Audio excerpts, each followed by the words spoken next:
Hello everyone, this is Latasha Blanton from the Real South Africa Travel and Tourism. And you're going to have the opportunity to travel with Phil Scott to sunny South Africa. You guys are going to have the opportunity to come to Johannesburg, and you guys are going to be coming to Durban. And we're going to set it up perfectly. It's going to be like a luxury experience for you guys. At the same time, you're going to be getting some culture. And of course, you're going to get an opportunity to talk to Phil, hang out with Phil, and get his views on Africa and South Africa.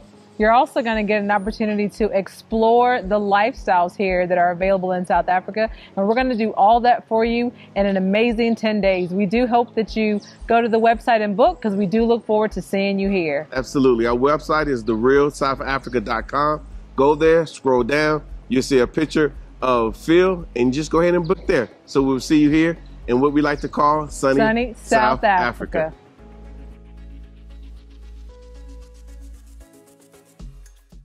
An investigation has exposed modeling agencies for recruiting refugees from Africa and exploiting them by taking young people from impoverished African countries and sending them to Europe for casting. And if these girls are found to be unsuccessful, they return them back home.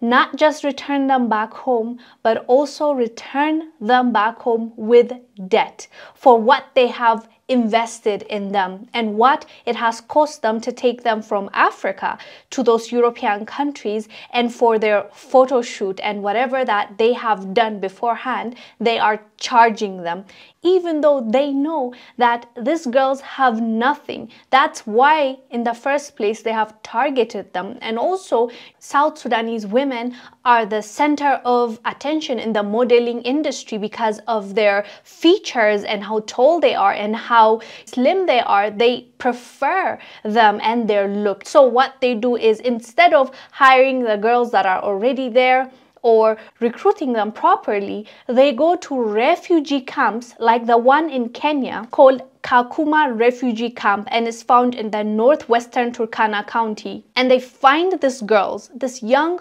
vulnerable girls that don't have anywhere else to live other than the refugee camp. They promise them the world and take them to Europe. Once they're done with them, or once it doesn't work out, they bring them back, dump them, and give them an invoice to pay them back, knowing that they can't pay them back. How cruel can you get? This is so low. How low can you get? And on top of this, these girls now have to live with the trauma, and people believe that they have money since they went to Europe and come back. They made their lives way harder than it was. Let me remind you what Halima Aden said a few years back. We talked about it before. You owe every single child photographed without written consent an apology. You owe me my childhood photos. Dig them up and send it my way.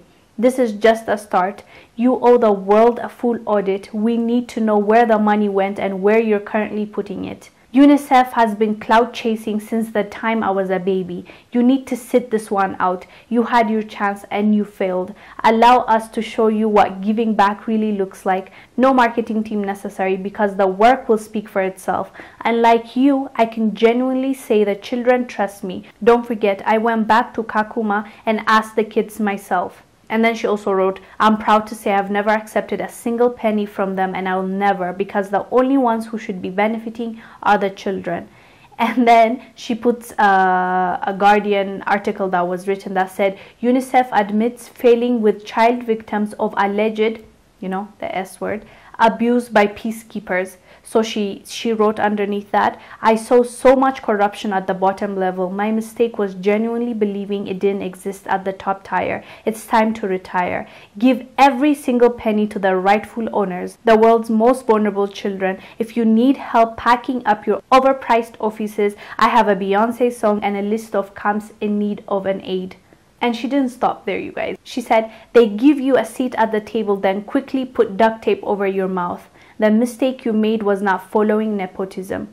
We must implement new laws to protect the world's most vulnerable children against the very organizations created to help them. There you have it. She was once in those refugee camps, so she knows exactly what happens. She was also exploited as a child and she was blowing the whistle, but no one cared to listen. But now at least this investigation is shining a light on what is really happening to our young girls, and it needs to be covered more. Anyways, fam, let us know down below what your thoughts are about this. I am Wongel Zelalem. I'll see you on the next one. Bye.